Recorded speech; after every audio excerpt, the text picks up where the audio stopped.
We'd like to start the regular press conference by Foreign Minister Hayashi. Minister, the floor is yours. I have 2 points to make. At the top, on June the 30th in Manila, inauguration ceremony of 17th President of the Republic of the Philippines will be held. I plan to visit the Philippines as a special envoy to Prime Minister Kishida from June the 29th to July the 1st to attend the said ceremony. At that occasion, I plan to have meetings with new President Fernando Marcos and new Vice President Sara Duterte and other senior government officials of Philippine government. Through the visit with the Philippines, who is Japan's important strategic partner in the region, the cooperation toward realizing free and open Indo-Pacific will be affirmed, and our bilateral relations will further be enhanced. Second point. For the earthquake that occurred on June the 22nd at the eastern part of Afghanistan, as a humanitarian aid to the damaged, emergency granting aid in the scale of $3 million will be provided. Already on the 24th, blanket and sleeping pads and other emergency aid supplies were decided to be provided, and a part of the supplies have already been delivered to Afghanistan on the 26th. And the said emergency aid is a humanitarian assistance in health and medical care area that is provided through IFRC, International Federation of Red Cross and Red Crescent Societies, based on local assistance needs. Japanese government will be with people of Afghanistan and will continue to provide assistances. That's it from me. Thank you.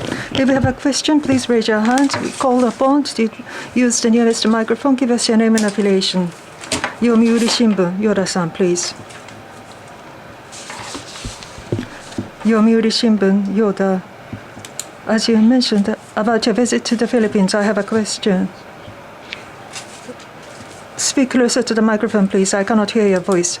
Sorry. The new President Marcos, and he is showing he plans to boost relations with China. What is your take? And as the government of Japan, with the new administration, how are you planning to build the relations? I will refrain from making comment individually with regard to the diplomatic relations with other countries, but as far as Japan is concerned, Philippines is our important strategic partner in the region, and we will make our collaboration close with regard to the cooperation toward the realization of FOIP, as well as further enhancement of our bilateral relations. We will work hard with the new Marcos administration. For Japan, Philippines is a neighboring maritime state who shares the basic value and strategic interest. Philippines is indeed our strategic partner. With the new Marcos administration, we will try even harder to develop our bilateral relations, try to realize the FOIP more concretely, and also we will aim at enhancing our cooperation with regard to regional as well as international challenges. Next question, please. Nobira-san from Asahi Newspaper. Nobira, Asahi Newspaper. About NATO, the strategic concept is likely to be revised for the first time in a decade and likely to be stipulated explicitly about China's threats. What is your take as the government of Japan? And also, this time, Prime Minister Kishida will be participating in the meeting for the first time as a Prime Minister, and China is opposing such approach. What is your take? With regard to the new strategic concept of NATO, as you had pointed out, I hear that this is our first attempt in the 12 years in formulating the said concept within the NATO members. It's being discussed. With regard to the NATO's position vis-à-vis China, I see that it will be referred to in the said concept. By making the new strategic concept, the value held by NATO missions and the objectives which are to be reaffirmed within the document, and that will be more tuned to the developing international situation. We highly value their efforts. So in addition to the new strategic concept, in April, I attended foreign ministers meeting, and on the 29th local time, leaders group meeting will be held, to which Prime Minister Kishida has been invited. Recently, NATO has been enhancing their interest in the environment of security around the Indo-Pacific area, which is being welcomed. We would enhance our cooperation with NATO. Also, with regard to the since 2021, inclusive Japan and ROK, they've been strengthening relationship with their Asia-Pacific partner, and for the very first time, Asian-Pacific partner have been invited to the NATO leaders meeting partner session, which is the first time. And of course, reaction from the third countries attending said partner session is something we would refrain from making comment individually. But of course, European Indo-Pacific security is inseparable under that recognition toward the maintenance and strengthening of the rule of law and so forth, and dealing with Russia's Ukraine aggression and the realization for it, we will make more efforts. Any other questions? Mainichi Shimbun, Imano-san, please. Mainichi newspaper Imano, about Ukraine, about the grain export, support in grain export from Ukraine. Yesterday, Prime Minister Kishida, about $200 million aid was expressed by Prime Minister Kishida. Last week, Minister, about Ukraine's grain export, you actually mentioned the support concerning Ukraine grain support. What's the So in relation to that, what is your take? And also on the part of Japan,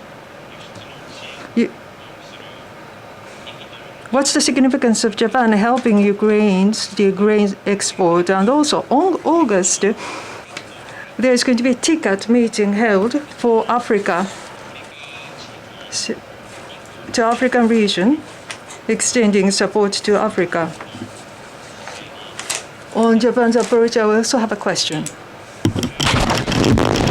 On June the 27th, at the G7 Elmau Summit, based on the notion that unity with the G7 will be demonstrated and provide concrete assistances, Prime Minister Kishida announced to implement a new about $200 million assistances by way of global response to food crisis. There is a export stagnation from Ukraine for exporting grain, which is an immediate issue, inclusive of the shortage of the storage facility. Through FAO, assistances will be given to expand the storage capability of grains within Ukraine. Concretely, vis-à-vis the region where the shortage is expected for the storage capability within Ukraine, the distribution and installation of the provisional storage of the grain, as well as providing the equipment needed for the shipment and delivery.